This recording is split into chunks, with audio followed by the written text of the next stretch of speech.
bags were horror lies. Hello and welcome to Body Bags. My name is James and I'm your Tuesday night reviewer, and for today's review I decided to bring you the latest from the Alien franchise, Alien Romulus, which was directed by Fede Alvarez. Okay, so this one is still very fresh. It's still in the cinemas, and I have to say I absolutely love this film. It was so good. I'm actually kind of considering going to watch it again, maybe in the cinema, because seeing these things on a big screen, it's always, you just can't replicate that in the home cinema. No matter how good your setup is, seeing it on the big screen it's always going to be the best. But this one, so we start out in the movie. Oh, what shall I do? Actually, yeah, I think that there's going to be spoilers in this, of course. So if you've not seen it yet, don't listen to this, don't watch this. But I'm not going to try and go too heavy into the spoilers, although there will be bits and pieces.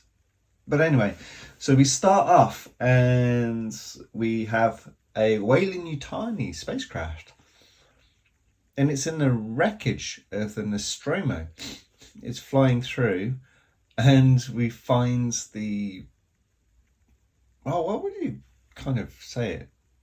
The chrysalis, the kind of the meteorite, something. Basically, the alien that got shot out at the end of Alien by Ripley. They pick it up out of space. Oh, yeah. And so it's basically encased in this rock, and they cut it open and pop out the alien. Lovely. It's interesting. I was wondering how they were going to link that.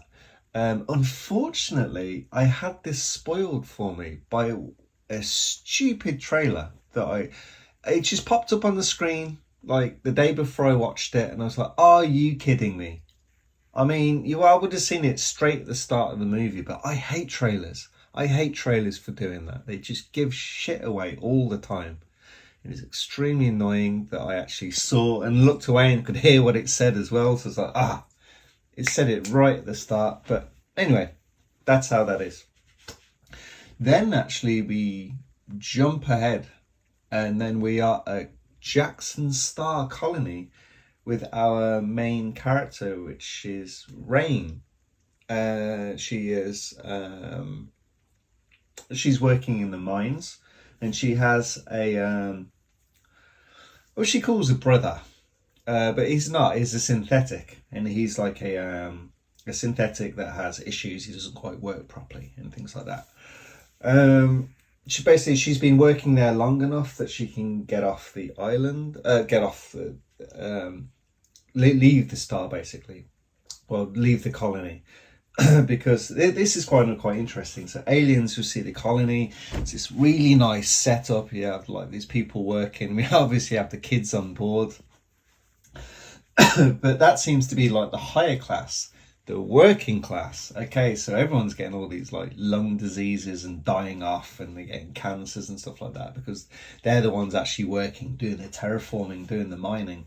And I kind of quite like that difference in the two. So it's like Alien and Aliens, it's very you're working with officers, ship's officers, and like maybe a higher class, but then this is the working class, and these are the kids. That's what I also liked as well. So you have got these families which move to these planets to terraform them, and they're like I said, they come with families and kids. These are the kids.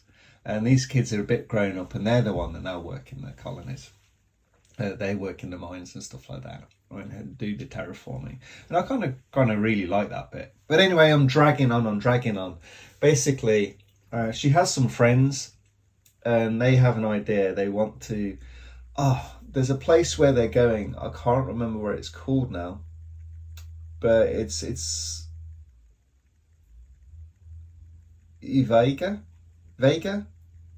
Something like that. Oh, sorry, I can't. Vega. It's something like that anyway. But it's a planet which is like it's been terraformed or it's good to live on or something. And basically, she's worked her hours. She wants to get off the island. She's this planet. She's been denied that because there's not enough miners, so she has another 12 years, which is like devastating. But she has her friends, and they have a ship, and they've actually seen that there's a decommissioned Weyland-Yutani craft above them, which has stasis pods. And basically, they're going to use these cryostasis chambers, to get to this Vega. So that's their plan, because it's like years away. It's like can take them 9 years or something. So obviously they want to go into stasis for that. So that's the plan.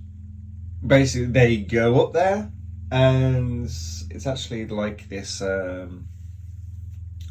It's a what do you call it? It's like a science station or something. And they go up there, and it's basically like a research lab, and it just happens to be the one where they brought this alien back on board, and there's no one on it. And we find out it goes along that they've been doing a lot of experiments. We are opened up to facehuggers, we're opened up to xenomorphs, we're opened up to, spoiler a little bit, science officers like Ash. This is really kind of, it's such a fun movie. It's such a fun movie. I'm not going to go too, I don't think I need to go too much into that, because once you get up there, it's just, excuse the term, it's just balls out action. It's really fun, and it's just littered with Easter eggs and so much cool stuff. So much, like I'll say fanfare. Some people are hating on this movie. Some people really don't like the end, but I really thought the whole thing was great. I like how it all ties together with Prometheus. Like, it's not forgotten. It's done. I thought that was done really, really well. Like how it's all tied in there. The explanations. We find out more about this science officer, because we know Ash is quite a devious science officer. They have all these different directives and stuff like that. And this science officer, so Rook, he's like the same. And how he really reminds you of Bishop, and like how you see him as well. He's not in a good way. But yeah, it's great. We get chest bursters in here. We have some great 0G fights with the aliens, and a slight variation on pulse rifles. That sound when they're firing is so good. Our main character, Rain, she's almost like a young Ripley, and she's really good. I really like the actress, Kaylee Spaney, I think her name is, and Andy, her android brother, which is what she's called all the way through. He's really good. So he's a bit, like I mentioned earlier, he's a bit broken, he's a bit jittery, but he gets, basically they take a chip from Rook, the science officer, and they put it into Andy, and Andy switches on, and he's like, it's like he's had a massive upgrade, because they need to he doesn't have the clearance, because obviously he's Weyland-Yutani product, so he can get into the ship and he can talk with Mother, but he doesn't have all the clearances, so that's why they put this chip to the science officer, and that releases a whole extra ball of fun with what that does, because obviously that might change his directives a little bit.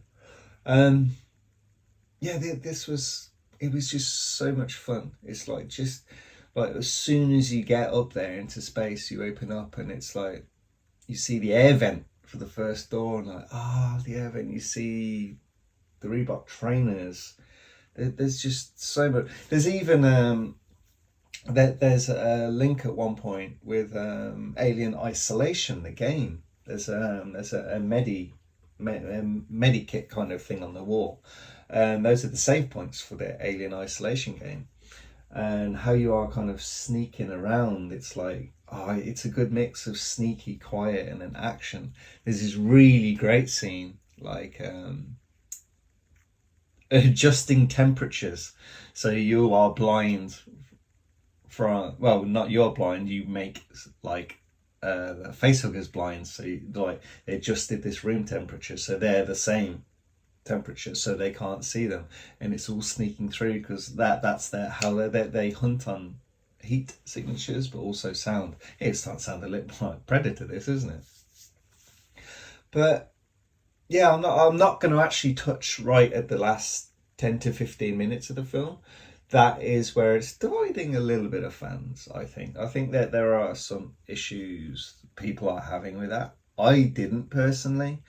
I thought it was a really great ending, and like I said, I like the tie-ins because it stops this from being a floating on its own or like just between like Alien and Aliens. It kind of, it pulls together like the red thread. It ties together this universe. It has this strong link through it. I think Freddy Alvarez was such a good choice with this one. I remember being disappointed for like a few years back now, or several years back, that Neil Blomkamp from District 9 fame didn't get the chance to direct, because I think he would have done maybe not something like this, maybe his own take, but I always felt that he would have done something that was really from the alien world, and this is from the alien world. I mean, I always have issues with Alien Resurrection. I think it's the I can't remember his name now, the Amelie director. Fantastic director in the wrong franchise, doing the wrong thing with an alien movie. And that is one that doesn't have a connect that I feel. It of course it tries, and it's not a bad movie. But for me, it misses where this hits. And maybe there is a little too much fanfare with this one. There is maybe people be like, it's too much like laying praise to its predecessors, and there's too many Easter eggs and stuff like that. There was one where this line is spoken, and I was like, okay, that one took me out of it a little bit. But all the other things, they're subtly done. Even with Rook, I think that I like that. I like how that was done, and it makes sense that how it was done. Yeah, he has a few lines which are maybe replicate from previous movies, but on the whole, I gave this 4 stars, and I think the more I talk about it, the more I think about this film, it's 4.5 out of 5. Always do everything on Letterboxd, so I think I'm going to bump this one up.